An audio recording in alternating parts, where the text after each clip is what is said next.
మిత్రులందరికీ నమస్కారం. ఈరోజు మీతో కొన్ని విషయాలు పంచుకోవాలని నేను లైవ్లోకి వచ్చాను. అలకనంద టీవీ ద్వారా. సో చాలా మందికి సాహిత్య రంగంలో ఉన్న వాళ్ళు కావచ్చు, లేదా ఇంకా రకరకాల రంగాల్లో ఉన్నవారు కావచ్చు, లేదా సంగీత ప్రియులు కావచ్చు, చాలా మందికి సినిమా పాట రూపకల్పన ఎలా జరుగుతుంది, అసలు పాటను ఎలా రూపొందిస్తారు అనే విషయం మీద కొన్ని విషయాలను మనం తెలుసుకుందాం. సినిమా పాట అనేది ఒక ప్రత్యేకమైనటువంటి రచన సంవిధానం. మామూలుగా జానపద గీతాలు కావచ్చు, లేదా మనం వ్యక్తిగతంగా రాసుకునేటువంటి పాటలు కావచ్చు, మిగతా ఇతర ప్రక్రియలకు సంబంధించి ఏదైనా కావచ్చు, అవి మనకిష్టం వచ్చిన వస్తువు మీద మనకిష్టమైనటువంటి రీతిలో మనకు నచ్చే విధంగా మనం రాసుకుంటాం.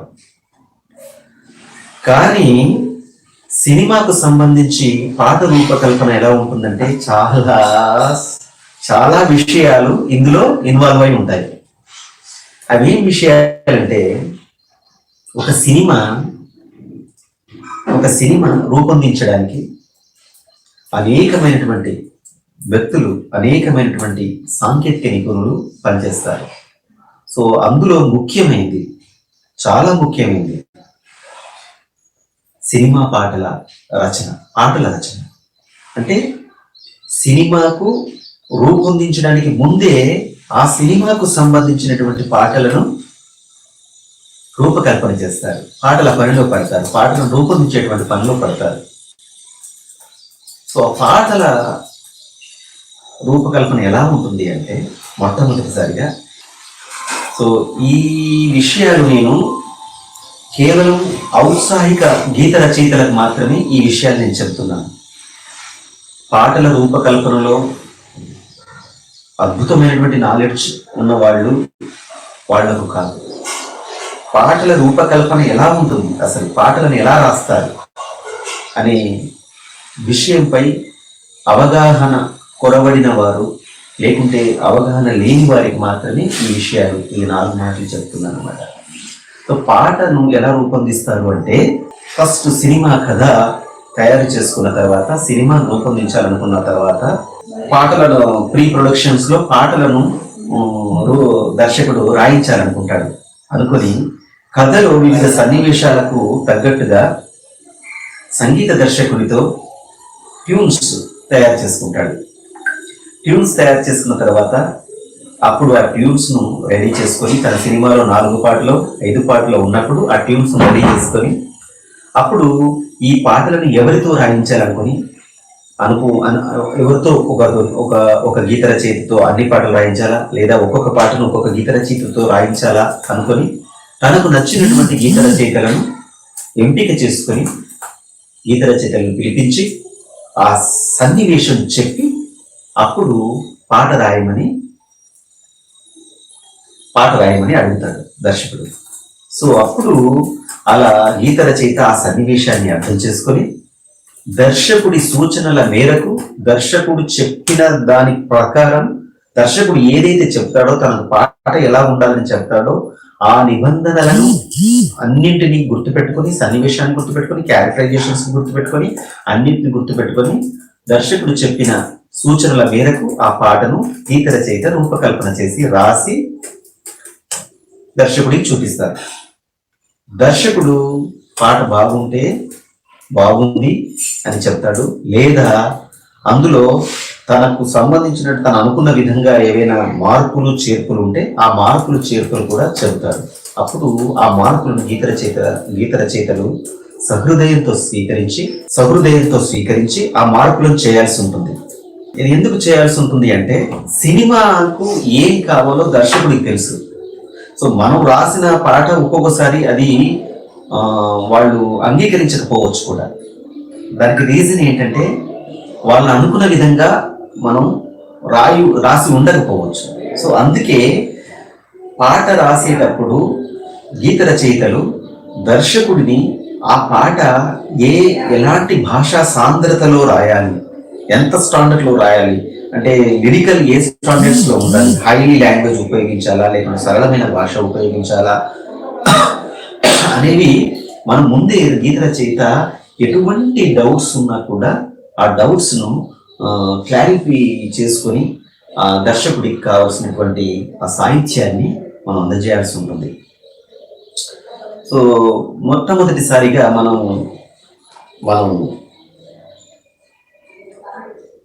పాటను రాసేటప్పుడు దర్శకుడు పిలిచి మనం పాట రాయమన్నప్పుడు అంతకంటే ముందు దర్శకుడుని మనం కలిసినప్పుడు మనకు పాట ఇలా ఉండాలి అని చెప్తాడు.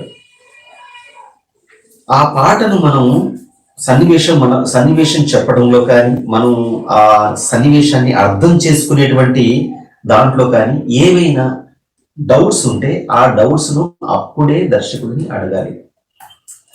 దర్శకుడు చాలా ఓపికగా ఎన్ని డౌట్స్ అడిగినా కూడా మనకు చెప్తాడు. ఆ చెప్పిన దాన్ని మనము అర్థం చేసుకొని పాటను రూపకల్పన చేయాల్సి ఉంటుంది. సో ఇకపోతే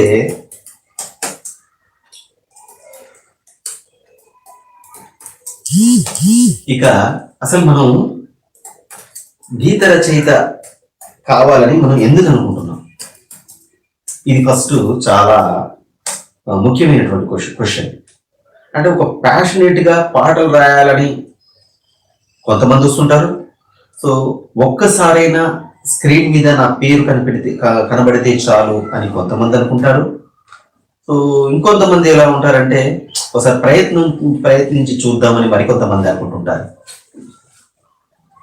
నేనేమంటానంటే మనము ఇలా చూసి వద్దాము, చేసి వద్దాము. లేకుంటే కొంతమంది స్టూడెంట్స్ ఉంటారు, వాళ్ళు ఎలా అనుకుంటారంటే పరీక్ష ఫీజు కడతారు, ఏదో పోటీ పరీక్ష ఫీజు కడతారు, వెళ్తారు, క్వశ్చన్ పేపర్ ఎలా ఉందో చూసి వస్తాను, ఒకసారి ప్రయత్నం చేస్తాను అని అనుకుంటారు. సాధారణంగా మనం ఎప్పుడు అలా అనుకోకూడదు. ఒక పాట అయినా రాస్తే నేను రాయాలి అని అలాంటి ఆలోచనలు ఉండదు. ఎక్కువ పాటలు రాయాలి నేను, సినిమా రంగంలో ఎక్కువ పాటలు రాయాలి నేను అని ప్రతి గీత రచయిత ప్రయత్నం చేసే క్రమంలోనే అనుకోవాలి. గీత రచయిత గొప్ప భావకుడై ఉండాలి.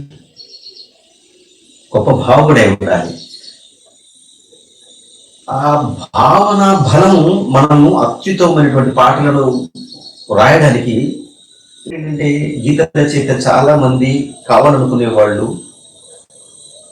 సాహిత్యాన్ని, మనం తెలుగు సాహిత్యాన్ని బాగా అధ్యయనం చేసి ఉండాలి.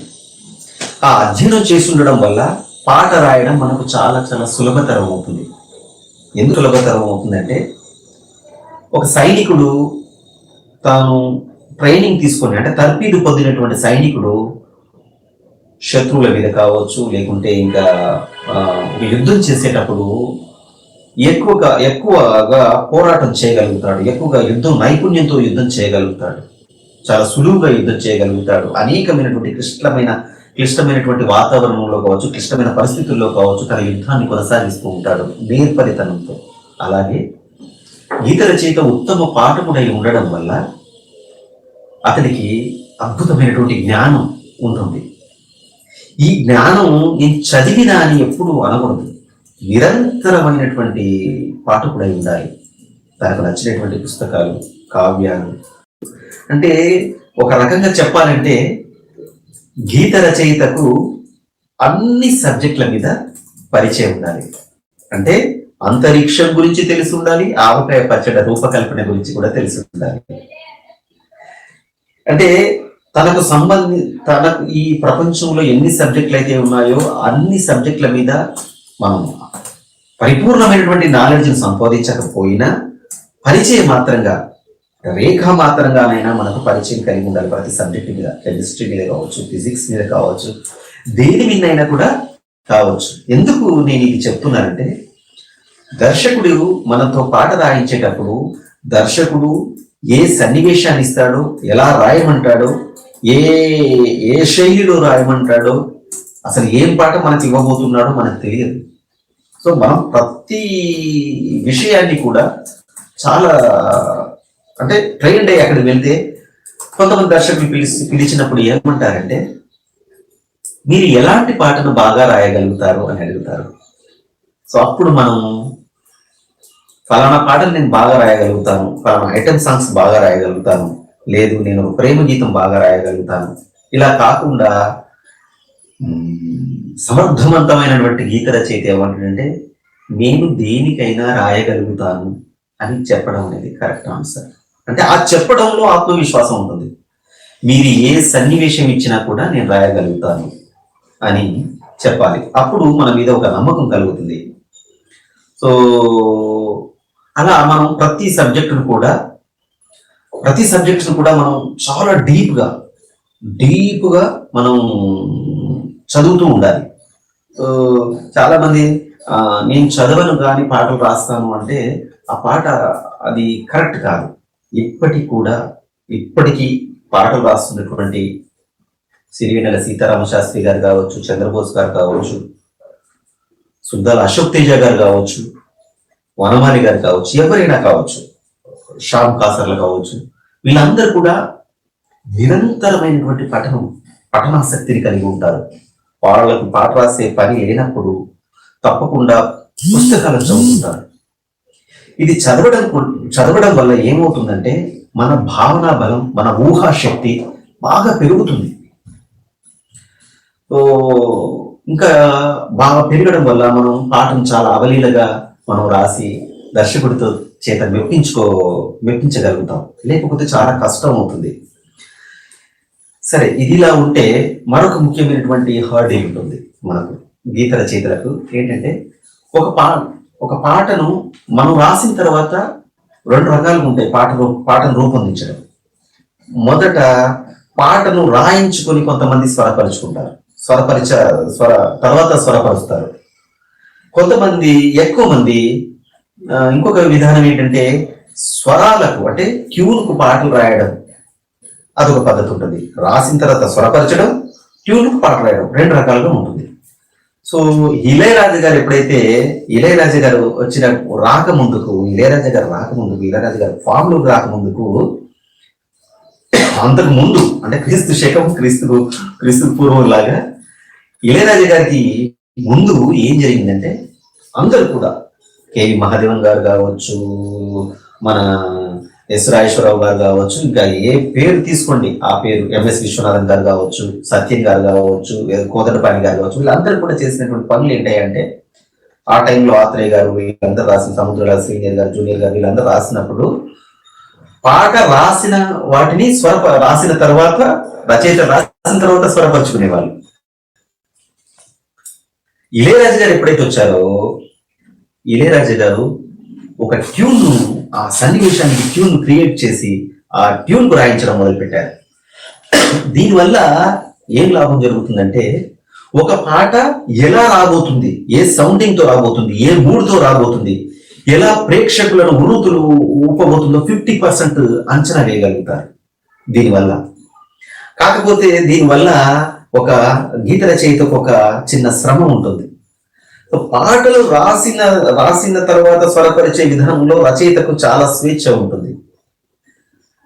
రచయిత ఏదైనా రాసుకుంటాడో అప్పుడు ప్రతిభావంతమైన సమర్థవంతమైనటువంటి సంగీత దర్శకుడు దాన్ని అద్భుతంగా స్వరపరుస్తారు.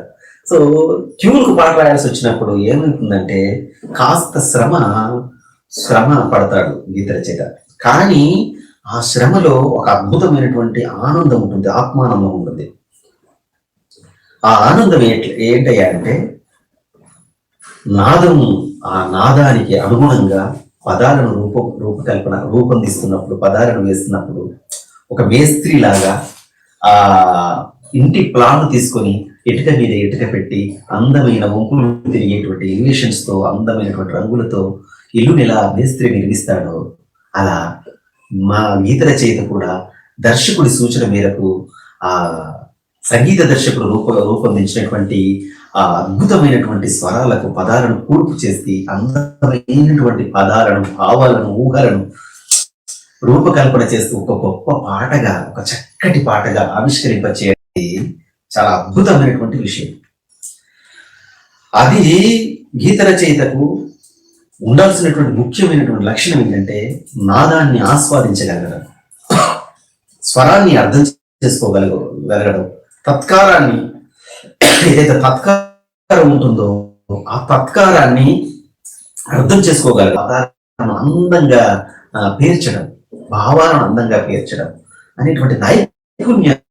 స్వరాలు రెండు రకాలుగా ఉంటాయి. ఒకటి ఏంటంటే ట్యూన్స్ రెండు రకాలుగా ఉంటాయి. ఒకటి పిన్ టు పిన్ తత్కారం రాయాల్సి ఉంటుంది. పిన్ టు పిన్ అంటే తనన అంటే తనన రాయాల్సి ఉంటుంది, తాన అంటే తాన అని రాయాల్సి ఉంటుంది. కొంతమంది సంగీత దర్శకులు ఎలా చేస్తారంటే కీబోర్డ్ మీద మనకు ట్యూన్స్ ఇచ్చి వాటిని మీటర్కు రాయమంటారు, అంటే ఆ స్పేస్ కు రాయమంటారు. స్పేస్ కు రాయడం అనేది అది కొంచెం సులువైనటువంటి పద్ధతి. కానీ తత్కారానికి రాయాల్సి వచ్చినప్పుడు గీత రచయిత చాలా ప్రతిభను కనబరచాల్సి ఉంటుంది. గీత రచయిత చేసేటువంటి పని ఏంటంటే ఒక సంగీత దర్శకుడు ఇచ్చినటువంటి ట్యూన్ను అద్భుతంగా ఎలివేట్ చేయడం అన్నమాట, అద్భుతంగా ప్రాణ ప్రతిష్ఠ చేయడం. అంత బాధ్యతతో కూడుకున్నటువంటి పని గీత రచన. ఆ పాట సమర్థవంతంగా రూపొందించినప్పుడు మనకు వచ్చేటువంటి ఆత్మ సంతృప్తి ఏదైతే ఉంటుందో అది చాలా గొప్పగా ఉంటుంది. పాట పూర్తయిన తర్వాత వెంటనే పాట నేను రాసేశాను అని దర్శకుడి కానీ సంగీత దర్శకుడి కానీ వెంటనే పంపకూడదు. మనకు టైం ఉంటే ఏం చేయాలంటే ఆ పాటను రాసిన తర్వాత మళ్ళీ కొన్ని గంటల తర్వాత కానీ, ఆ సమయాన్ని బట్టి కొన్ని గంటల తర్వాత కానీ, లేదా సమయం ఉంటే పొద్దున్నే లేచి ఆ పాటలో ఏమైనా తప్పులు దొరికాయా, ఇంకేమైనా బెటర్మెంట్ చేసుకోగలమా అనేది మనం తప్పకుండా చూసుకోవాలి. అయితే ఈ చూసుకునేటువంటి క్రమంలో చాలా మంది అత్యుత్సాహాన్ని ప్రదర్శిస్తుంటారు. కొత్త వాళ్ళు, నేను పాటను రాసేసాను, ఇంకా నేను ఇమ్మీడియట్లీ నేను దర్శకుడికి వినిపిస్తాను అనుకుంటాను. ఈ పాటను రాసిన తర్వాత ఏం చేయాలంటే, పాట రాసిన తర్వాత నీకు గీత రచయితకు నీకు సంతృప్తి కలిగిన తర్వాత దాన్ని వెంటనే మనం దర్శకుడికి ఫోన్ చేసి కానీ అది పంపించి అది ఫోన్ చేసి మనం పాడి వినిపించాలి. లేదా దర్శకుడిని కలిసి లేదా ఫోన్లో కానీ వాళ్ళు రమ్మంటే వెళ్ళి వినిపించడం కానీ లేదా ఫోన్లో వినిపించడం కానీ వాళ్ళ అభిరుచి మేరకు మనం ఈ పనిని చేయాలి. సో పాట మనం ఎప్పుడు కూడా ట్యూన్ను పాడి వినిపించాలి. ట్యూన్లో నువ్వు పదాలను ఎలా రాశావో, పాటను ఎలా రాశావో, ఆ ట్యూన్కు అనుగుణంగా ఎలా రాశావో ఆ పాటను పాడి వినిపించాల్సి ఉంటుంది. తన తన నాన్న తన తన ప్రేమ విరివాన తన సొగసరి కనులను చూసిన అంటే ఆ ట్యూన్ కు నువ్వు పదాలను ఎట్లా ఇనుమడింపజేశావు అనేది, ఆ నైపుణ్యాన్ని ఓ దర్శకుడి దగ్గర పాడి వినిపించినప్పుడు మాత్రమే అది ఆయనను ఆకట్టుకోగలుగుతావు. కొంతమంది లిరిక్స్ చూసి కూడా అద్భుతంగా రాశావని చెప్తారు, లేదా వాళ్ళకు కానీ పాడి వినిపించడంలో నీ నైపుణ్యం ఇంకా రెట్టింపుగా వాళ్ళకు అక్కడ అభివ్యక్తం అవుతుంది. సో పాడి వినిపించడం అనేటువంటి దాన్ని కూడా మనం ఎప్పుడు కూడా విస్మరించదు. సో అది ఆ తర్వాత దర్శకుడి నుండి అది మీటర్ కరెక్ట్ గా ఉందా లేదా అనేది అప్పుడు సంగీత దర్శకుడికి అది పంపిస్తారు. దర్శకుడు మొత్తం మన డైరెక్టర్తోనే వర్కౌట్ చేస్తూ ఉండాలి. ఎప్పుడు మనం మ్యూజిక్ డైరెక్టర్ మనం రాసిన తర్వాత పాటను పంపించాల్సినటువంటి అవసరం లేదు. ప్రతి విషయం డైరెక్టర్తోనే చేయాలి. డైరెక్టర్ కాదని ఏ విషయం మనం ఎప్పుడు కూడా డైరెక్టర్ కాదని ఏ పని చేయకూడదు. ఎందుకంటే డైరెక్టర్ మార్కులు బాగుంది అనుకోండి, చాలా బాగుందండి అని చెప్తాడు. లేదా బాగాలేకపోతే తనకు కావాల్సినటువంటి పల్లవిని మార్చండి, లేకుంటే ఇలా ఉంటే బాగుంటుంది, ఇక్కడ ఇదే ఇలా ఉంటే బాగుంటుంది, ఇక్కడ ఇలా ఉంటే బాగుంటుంది, అవన్నీ అండర్లైన్ చేసుకొని మళ్ళీ వాటిని మార్పులు చేయాలి. కానీ ముఖ్యంగా ఫస్ట్ అటెంప్ట్ లోని మీరు పాటను ఓకే చేసుకునేంత ప్రతిభావంతంగా మీరు రాయాలి. ఇక second attempt, third attempt, fourth attempt అనుకుంటూ మనం పోతే ఇంకా అది ఎన్ని రోజులైనా కూడా కొన్ని సందర్భాల్లో పాట ఓకే కాలేని పరిస్థితి ఉంటుంది. దురదృష్టవశాత్తు ఒక్కోసారి ఆ సినిమా ప్రాజెక్ట్ నుంచి గీత రచయిత ఉండకపోయే పరిస్థితులు కూడా నెలకొంటాయి. సో అలాంటి ముఖ్యమైన విషయాలను మనం పాటిస్తూ ఉండాలి. సో ఇంకొకటి ఏంటంటే, మనం ఎప్పుడైతే మనం ఒక్కోసారి సంగీత దర్శకుడు మనకు ట్యూన్ పంపించిన తర్వాత ఆ ట్యూన్ ఎంత బాగుంది అనే విషయాన్ని అతనికి మెసేజ్ ద్వారా కానీ ఫోన్ ద్వారా కానీ తెలియజేయాలి. ట్యూన్ ఎంత బాగా చేశారు ఈ సన్నివేశానికి మీరని. ఇలాంటి చిన్న సెన్సిటివ్ విషయాలను కూడా మనం అప్పుడప్పుడు పనిచేస్తూ ఉండాలి. ఇక పాట వాళ్ళు అనుకున్న విధంగా రాలేదు అనుకుందాం. అప్పుడు బెంబేలు పడిపోవాల్సినటువంటి పని లేదు, డిప్రెషన్కి లోన్ కావద్దు. దాన్ని కూడా స్పోర్టివ్గా తీసుకోవాలి. నేను చేస్తాను సార్, మీరు ఎన్ని మార్కులు చెప్పినా నేను చేస్తాను అని మళ్ళీ అదే చిరునవ్వుతో మనం వెళ్ళి ఆ పాట మీద పనిచేసి ఆ పాటను మొత్తం ఓకే చేసుకునేటువంటి పరిస్థితులను మనం కల్పించుకోవాలి. అంటే నేను ఇంత కష్టపడి రాత్రంతా పనిచేసిన తర్వాత ఈ పాటను ఓకే చేయలేదని ఇప్పుడు కూడా బాధపడకూడదు. ఇక గీత రచయితకు అవకాశాలు ఎలా వస్తాయి, అవకాశాలు మనం ఎలా అందిపుచ్చుకోవాలి? అవకాశాలు ప్రతి చోట నుంచి అవకాశం వచ్చేటువంటి అవకాశం ఉంది. ఫస్ట్ దర్శకుడి నుంచి గీత రచయితకు పాటలు రాసేటువంటి అవకాశం దర్శకుడి నుంచి వస్తుంది ఒక్కోసారి. రెండో ప్లేస్లో సంగీత దర్శకుడి నుంచి కూడా అవకాశాలు వస్తాయి. అంటే ఫస్ట్ దర్శకుడు, రెండు సంగీత దర్శకుడు. కొన్ని సందర్భాల్లో ప్రొడ్యూసర్స్ తరఫు నుంచి కూడా మనకు అవకాశాలు వస్తాయి. ఇంకా ఇతరాలు ఉంటాయి. ఆ ఇతరాలు ఏంటి అంటే కో డైరెక్టర్ కావచ్చు, అసిస్టెంట్ డైరెక్టర్ కావచ్చు, ఆ ఏ డిపార్ట్మెంట్లో ఉన్న వాళ్ళు కూడా మనకు సహాయం చేసేటువంటి సందర్భాలు ఉంటాయి. సో కాబట్టి మనం ఏం చేయాలంటే, ఫస్ట్ మనం సినిమా రంగానికి చెందినటువంటి వాళ్ళతో మనం పరిచయాలు పెంచుకుంటూ ఉండాలి.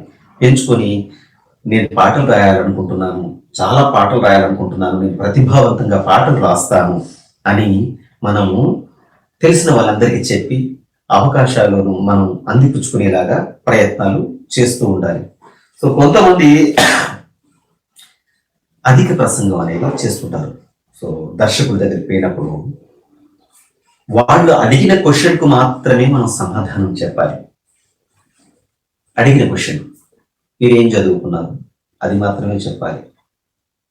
మీది ఏ ఊరు, అది మాత్రమే చెప్పాలి. మీరు ఏం చేస్తుంటారు, కేవలం అది మాత్రమే చెప్పాలి. అంటే మనం చెవులను మాత్రమే ఇవ్వాలి, మన నోరుని ఇవ్వకూడదు.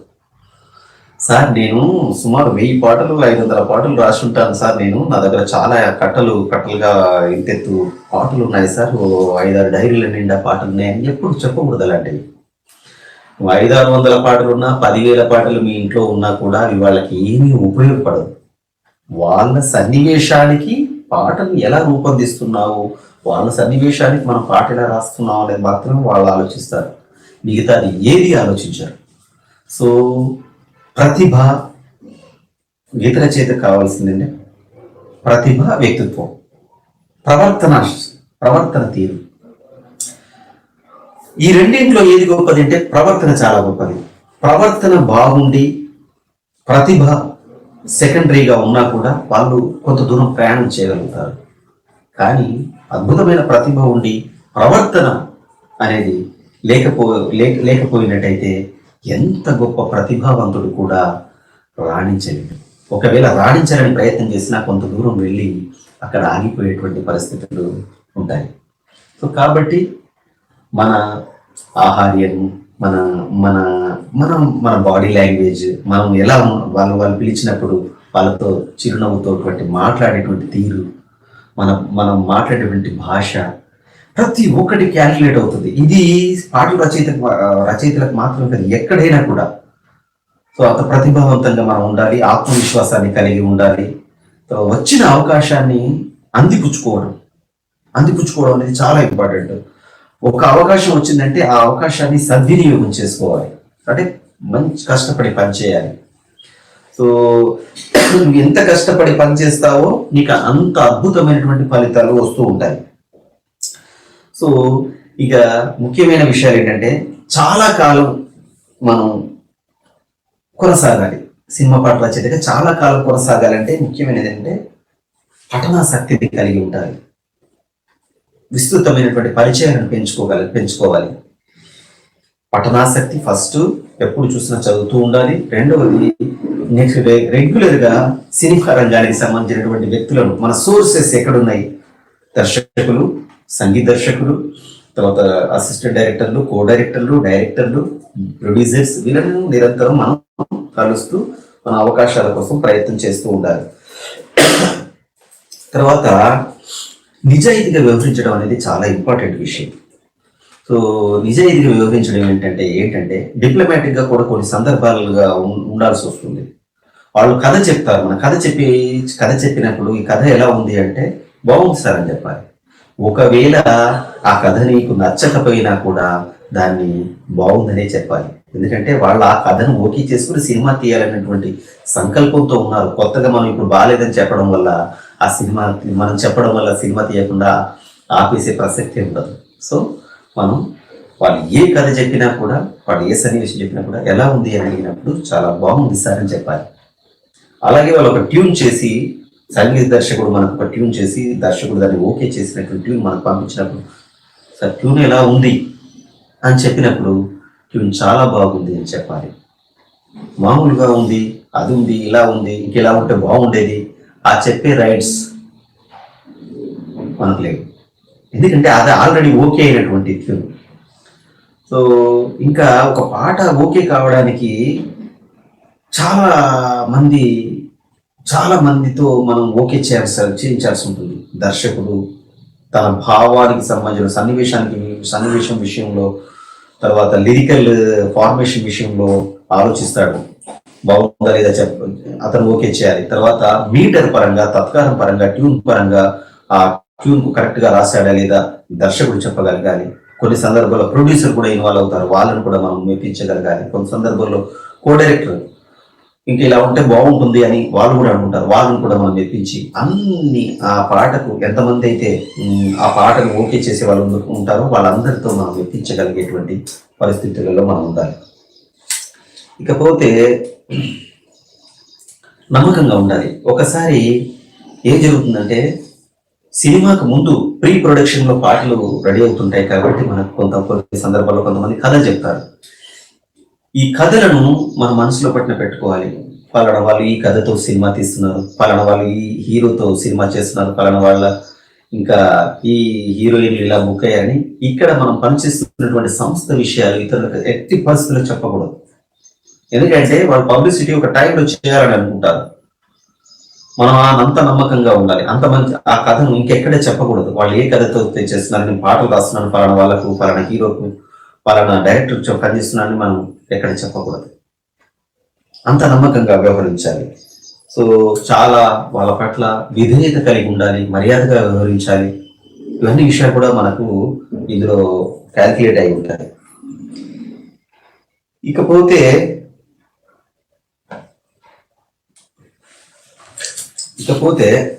ముఖ్యమైన విషయాలు కొన్ని ఉంటాయి. అవి ఏంటి అంటే పాట ఒక సినిమాకు ఔత్సాహిక గీత రచయితకు ఒక సినిమాకు అవకాశం వస్తుంది. ఆ అవకాశం వచ్చినప్పుడు నాకు సినిమా అవకాశం వచ్చింది, నేను పాట రాస్తున్నాను అని 10 మంది స్నేహితుల దగ్గర కానీ, బంధువుల దగ్గర కానీ, తన పరిచయస్తుల దగ్గర కానీ ఎక్కడ చెప్పకపోవడం బాగుంటుంది. రీజన్ ఏంటంటే నువ్వు రాయబోయే పాట నువ్వు ఔత్సాహిక గీత రచయితవు కాబట్టి అది ఓకే కావచ్చు, ఓకే కాకపోవచ్చు. ఓకే అయితే బాగుంటుంది, అంత సంతోషంగా ఆ పాట ఓకే అవుతుంది, అంత నీ పాట రికార్డ్ అవుతుంది, అంత ఓకే అవుతుంది.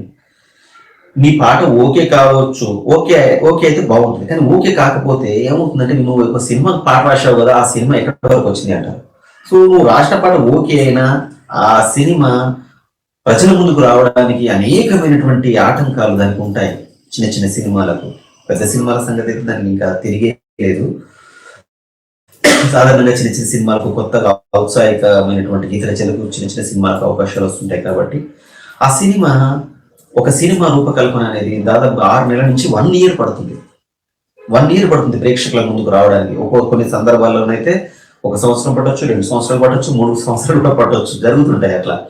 సో కాబట్టి ఒక సినిమాకి నేను పాట రాసిన అని సామాజిక మాధ్యమాల ద్వారా చెప్పడం కానీ, తర్వాత స్నేహితులకి సినిమా ప్రాజెక్ట్ ఏదైతే సినిమా ప్రాజెక్ట్ నువ్వు పనిచేసినటువంటి పాట రాసినటువంటి ప్రాజెక్ట్ ఏదైతే ఉంటుందో ఆ పాట రాసేటువంటి నువ్వు పాట రాసిన సినిమా పబ్లిసిటీ మొదలు పెట్టిన తర్వాత అప్పుడు వాళ్ళ వాళ్ళ పర్మిషన్తో ఆల్రెడీ అందరూ మొదలు పెట్టారు కాబట్టి అప్పుడు కూడా నీ సినిమాకి పాట రాశారని అప్పుడు నీ ఆనందాన్ని అందరితో స్నేహితులతో పంచుకోవచ్చు. సో లేకపోతే చాలా సమస్యలు మనల్ని వెంటాడుతూ ఉంటాయి. సినిమాకి ఏదో పాట రాశావు కదా, ఆ పాట ఎంతవరకు వచ్చింది, ఆ సినిమా రిలీజ్ అయిందా, రిలీజ్ కాలేదా, ఇవన్నీ మనకు తలనొప్పులు ఉంటాయి. సో ఇంకేంటంటే ఒక పాట రాసిన తర్వాత ఆ పాట అదే పాటను వినుకుంటూ నేను ఈ పాటను రాశాను, ఆ పాటను రాశాను అని అట్లా స్నేహితులతో చెప్పుకోవడం కాకుండా ఎక్కువ అవకాశాలను సంపాదించుకోవడానికి ప్రయత్నాలు ప్రారంభిస్తూ ఉండాలి. సాధారణంగా పని చేస్తూ అవకాశాలను సంపాదించుకోవాలి. ఏదో ఒక సంస్థలో ఉద్యోగం చేస్తున్నా లేదా ఒక పని చేస్తే బాగుంటుంది. ఎక్కువ మంది జీవితంలో సెటిల్ అయి ఉండరు. అంటే సెటిల్మెంట్ ఆ పదం నాకు నచ్చదు, బట్ నేను అది అందరికీ ఇష్టం కాబట్టి నేను చెప్తున్నాను. జీవితంలో సెటిల్ అంటే ఏదైనా ఒక ఉపాధి పని చేసుకుంటూ తనకు పండుగ రోజులు కానీ లేదా సెలవు దినాల్లో కానీ తను అపాయింట్మెంట్ ఫిక్స్ చేసుకొని డైరెక్టర్లతో మాట్లాడి కలిసి ఆ సెలవు దినాలలో తనకు అవకాశాలు సంపాదించుకొని నెమ్మదిగా ఇలాంటి సినిమా పాటలు రాయనటువంటి అవకాశాలు సంపాదించుకోవాలి. కానీ అదే పనిగా సినిమా పాటలు రాయాలని ప్రయత్నం జరిగినప్పుడు అన్ని సందర్భాలలో అందరికీ అవకాశాలు రాకపోవచ్చు, అందరూ రాణించలేకపోవచ్చు. మీరు ఎప్పుడు తీసుకోండి, ఒక 10 మంది గీత రచయితలు మాత్రమే సినిమాల పాటలు వస్తూ ఉంటారు. ఏ సర్వకాల సర్వావస్థల యందు ఏ కాలంలోనైనా కేవలం 10 మంది మాత్రమే ఆ కక్షలో ఉంటారు. ఆ కక్షలోంచి ఒకరు కిందికి వెళ్ళినప్పుడు మరొకరు పైకి వెళ్తుంటారు. ఆ 10 మంది మాత్రమే 10-11 మంది మాత్రమే ఎక్కువ సినిమాల పాటలు రాస్తూ ఉంటారు. ఆ కక్షలోకి మనం వెళ్ళాలంటే అనంతమైనటువంటి శ్రమ చేస్తూ ఉండాలి, దానికి తగ్గ ప్రయత్నాలు చేస్తూ ఉండాలి. సో అదే పనిగా ప్రయత్నాలు చేస్తే వస్తాయి, కానీ మళ్ళీ మనకు ఆర్థిక ఇబ్బందులలో పడకుండా ఉండడానికి కొన్ని మన జాబ్స్ను వదిలిపెట్టి మనం చేసినటువంటి పనులను వదిలిపెట్టి ఎప్పుడు కూడా చేయకుండా ఉంటే బాగుంటుంది. చాలా సమస్యలు ఉంటాయి, ఎందుకంటే అందరు సక్సెస్ కావడం అనేది ఏ రంగంలోనూ కూడా జరగదు, సినిమా రంగంలో అసలే జరగదు. సో సక్సెస్ అనేది అనే మాటను మనం చెప్పలేం. కానీ తర్వాత ఇంకోటి ఏంటంటే ఇందులోకి వచ్చేసి నేను ఏదో బాగా డబ్బులు సంపాదిస్తాను అనేది కూడా కొంతమంది అనుకుంటూ ఉంటారు. ఇందులో డబ్బులు సంపాదించడం అనేది అంత ఆషమాషి వ్యవహారం ఏం కాదు. సో కొంత స్థాయికి వెళ్ళిన తర్వాత ఆ క్రెడిబిలిటీ అనేది వస్తుంది, ఆ పేరు, ఆ గుడ్ విల్, నువ్వు చేసినటువంటి వర్క్ ద్వారా నీకు ఆ ఇన్కమ్ అనేది స్టార్ట్ అవుతుంది. కానీ ప్రారంభంలోనే నేను దీని మీదే బ్రతుకుతాను అనేటువంటి ఒక ఆ ఆలోచన మాత్రం అంత శ్రేయస్కరమైంది కాదు. కానీ ప్రయత్నం చేయడం, ఆ ప్యాషన్ ఏదైతే పాటలు రాయనటువంటి ప్యాషన్ ఏదైతే ఉందో దాన్ని ఒక సమర్థవంతమైన ప్రణాళిక ద్వారా మనం దాన్ని సాధించాలి. జీవితంలో నేను నా ఉద్యోగాన్ని మానేసి నేను తప్పకుండా మొత్తం దీని గురించే కేటాయిస్తానంటే అక్కడ సమస్యలు చాలా తీవ్రంగా ఉంటాయి. సో ఇంకోటి ఏంటంటే మ్యూజిక్ డైరెక్టర్లు, గీత రచయితలు, వీళ్ళిద్దరికీ ఈ 2 సాంకేతిక నిపుణులు, గీత రచయితలు, మ్యూజిక్ డైరెక్టర్లు, వీళ్ళకి చాలా సమస్యలు ఉంటాయి. అంటే రెమ్యునరేషన్ పరంగా చాలా సమస్యలు ఉంటాయి. సో ఆ సమస్యలు కూడా తట్టుకోవాలి, సో తట్టుకొని నిలబడగలగాలి. సో అంటే అత్యంత తక్కువగా ఇస్తుంటారు కొంతమంది ఇస్తారని ఇవ్వరు, కొంతమంది రకరకాల విషయాలు ఇన్వాల్వ్ అయి ఉంటాయి, ఎవరిని ఏమీ అనలేము. సో కాబట్టి వాటన్నింటినీ కూడా అంటే అంటే ఒక ప్రారంభంలో అంటే ప్రారంభంలో ఉన్నటువంటి సమస్యలు అన్ని రంగాల్లో ఉన్నట్టే ప్రారంభంలో ఉన్నటువంటి సమస్యలు ఈత రచయితకు ఉంటాయి. వాటిని అధిగమిస్తూ చాలా ఓపికగా, చాలా అనంతమైనటువంటి ఆత్మవిశ్వాసంతో అడుగు ముందుకేసి మనం జీవితంలో ఎక్కువ పాటలు రాసినటువంటి రచయితగా మనం పేరు తెచ్చుకోవచ్చు. సో దీనికి నిరంతరమైనటువంటి అంటే ఒక చైతన్యశీలంగా, ప్రవాహశీలంగా ప్రయత్నాలను చేస్తూ ఉండాలి. మీరందరూ కూడా అత్యుత్తమమైనటువంటి క్రమశిక్షణతో ఉత్తమ శ్రేణి పాఠకుడుగా ఉంటూ, అందరితో మంచిగా ఉంటూ, అజాత శత్రువుగా ఉంటూ అడుగు ముందుకు వేసి మీ లక్ష్యాలను నెరవేర్చుకొని తెలుగు సినిమా పరిశ్రమకు అద్భుతమైనటువంటి పాటలను మీరు అందజేస్తారని మనస్ఫూర్తిగా ఆశిస్తున్నాను. మీకు ఎటువంటి డౌట్స్ ఉన్నా, మీకు ఎటువంటి పాట రూపకల్పన ఏం డౌట్స్ ఉన్నా కూడా యూట్యూబ్లో అలకనంద టీవీ ఇప్పుడు లైవ్ ప్రసారం అవుతుంటే అలకనంద టీవీ కింద మెసేజ్లో కామెంట్ బాక్స్లో మీకు పాట రూపకల్పనలో ఎటువంటి సందేహం ఉన్నా, అది ఎలాంటి సందేహమైనా, చెప్పరాని సందేహమైనా కూడా, అడగలేని ప్రశ్న కూడా, ఏ సందర్భం అంటే ఏ ప్రశ్న అయినా కూడా మీరు చెప్పండి. దానికి వెంటనే అలకనంద టీవీలో కింద మీరు కామెంట్ పెట్టిన వెంటనే, ప్రశ్న అడిగిన వెంటనే దాని కింద తప్పకుండా మేము ఆన్సర్ తెలియజేస్తాము. సో అలకనంద టీవీ ద్వారా నన్ను మీ ముందుకు తీసుకొచ్చి నాకు తెలిసినటువంటి 4 మంచి మాటలు చెప్పేటువంటి అవకాశాన్ని కల్పించినటువంటి అలకనంద టీవీకి నేను థ్యాంక్స్ చెప్తున్నాను. Thanks to Alaknanda TV. Love you all the very best.